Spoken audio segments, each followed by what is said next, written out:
Bună ziua! Mă numesc Dr. Abudani Aser, specialist ORL și chirurgie estetică facială. Astăzi o să vorbim despre hipertrofie de cornetelor nazale și operația ei, care se numește turbinoplastie. Ce înseamnă hipertrofie de cornetelor nazale? La început trebuie să știm că cornetele nazale sau turbine nazale sunt filtre de aer care avem pe fiecare nară localizată lateral, pe peretele lateral al nasului, și ca funcție trebuie să filtreze aerul care vine din exterior și se ducă către plămânii noștri, trebuie să fie filtrat, curat și cald. Deci, filtre nazale sau turbine nazale îl încălzește, îl infiltrează și scoate tot ce conține, exemplu, praf, alergogen, aer, tot ce este incorrect sau ce nu este curat. Acum, cu timpul și datorită mai multe răceli, mai multe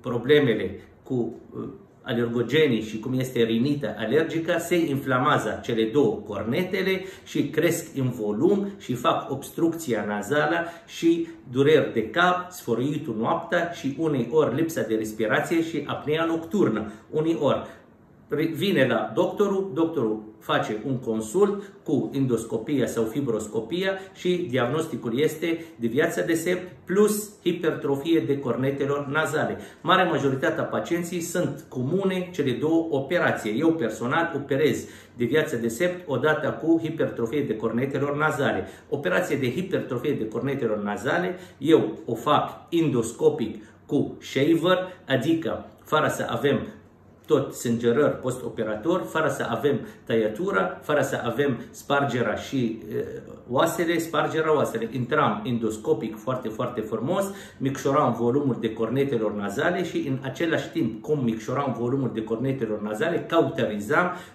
prin aparatura care o avem, care este din Elveția și este foarte modernă. Operația durează aproape 20 de minute, 30 de minute, sub anestezie totală.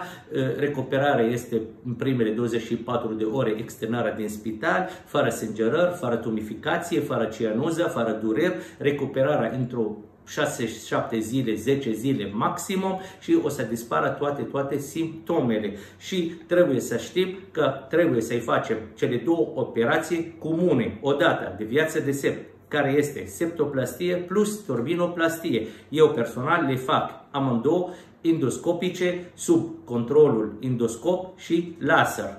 Și mulțumesc foarte mult pentru atenție. Pentru mai multe informații, mai multe întrebări, puteți să mă contactați cu datele mele care apare de jos și ne revedem în curând. O zi bună!